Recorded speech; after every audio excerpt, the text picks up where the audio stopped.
Tarshish sent merchants to buy your wares in exchange for silver, iron, tin, and lead. Merchants from Greece, Tubal, and Meshech brought slaves and articles of bronze to trade with you. From Beth Togarmah came riding horses, chariot horses, and mules, all in exchange for your goods. Merchants came to you from Dedan. Numerous coastlands were your captive markets. They brought payment in ivory tusks and ebony wood. Syria sent merchants to buy your rich variety of goods. They traded turquoise, purple dyes, embroidery, fine linen, and jewelry of coral and rubies.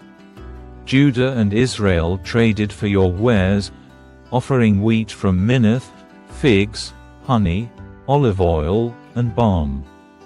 Damascus sent merchants to buy your rich variety of goods, bringing wine from Helbon and white wool from Zahar. Greeks from Uzal came to trade for your merchandise. Wrought iron, cassia, and fragrant calamus were bartered for your wares.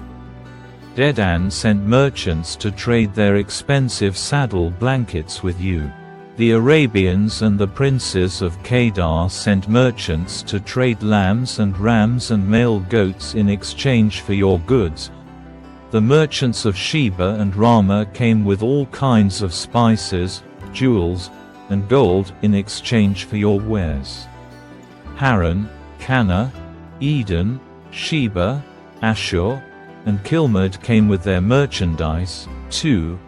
They brought choice fabrics to trade, blue cloth, embroidery, and multicolored carpets rolled up and bound with cords.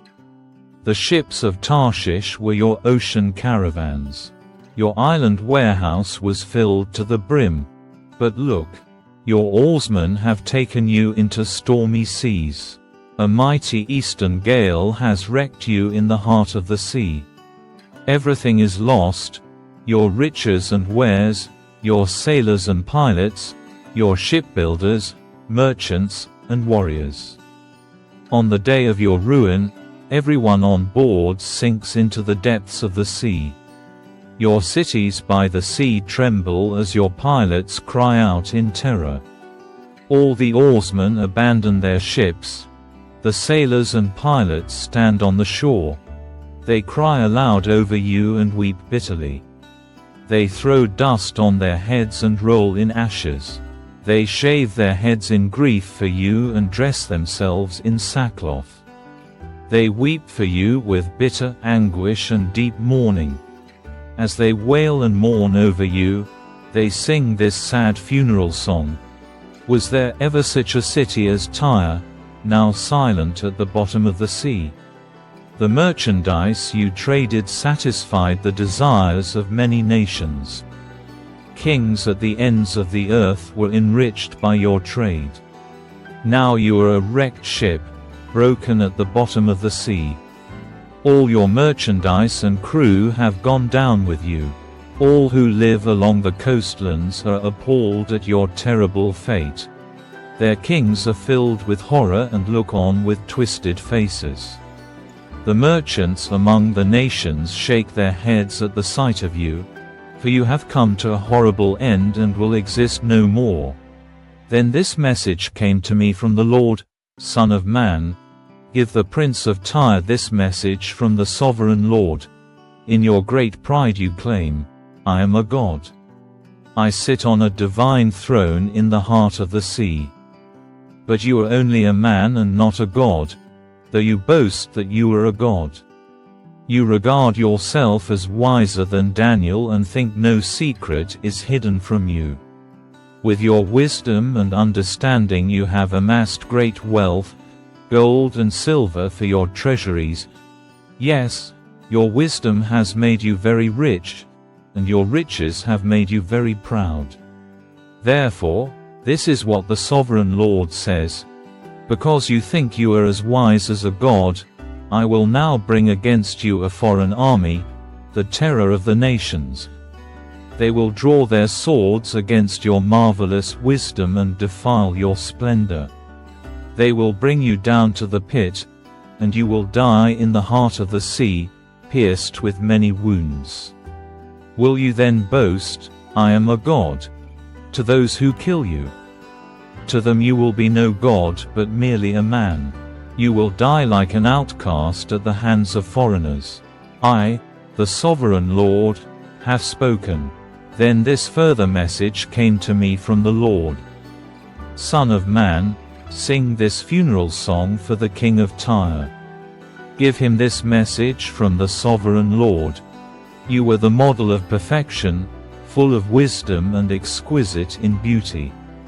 You were in Eden, the garden of God.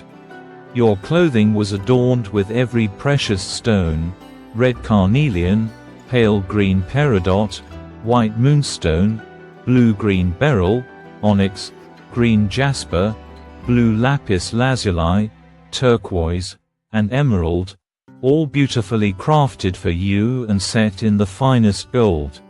They were given to you on the day you were created. I ordained and anointed you as the mighty angelic guardian. You had access to the holy mountain of God and walked among the stones of fire. You were blameless in all you did from the day you were created until the day evil was found in you. Your rich commerce led you to violence, and you sinned. So I banished you in disgrace from the mountain of God. I expelled you, O mighty guardian, from your place among the stones of fire. Your heart was filled with pride because of all your beauty. Your wisdom was corrupted by your love of splendor. So I threw you to the ground and exposed you to the curious gaze of kings. You defiled your sanctuaries with your many sins and your dishonest trade. So I brought fire out from within you, and it consumed you. I reduced you to ashes on the ground in the sight of all who were watching. All who knew you were appalled at your fate. You have come to a terrible end, and you will exist no more. Then another message came to me from the Lord. Son of man, turn and face the city of Sidon and prophesy against it. Give the people of Sidon this message from the sovereign Lord. I am your enemy, O Sidon, and I will reveal my glory by what I do to you. When I bring judgment against you and reveal my holiness among you, everyone watching will know that I am the Lord. I will send a plague against you, and blood will be spilled in your streets. The attack will come from every direction, and your people will lie slaughtered within your walls. Then everyone will know that I am the Lord. No longer will Israel's scornful neighbors prick and tear at her like briars and thorns. For then they will know that I am the sovereign Lord. This is what the sovereign Lord says. The people of Israel will again live in their own land, the land I gave my servant Jacob. For I will gather them from the distant lands where I have scattered them. I will reveal to the nations of the world my holiness among my people. They will live safely in Israel and build homes and plant vineyards. And when I punish the neighboring nations that treated them with contempt, they will know that I am the Lord their God.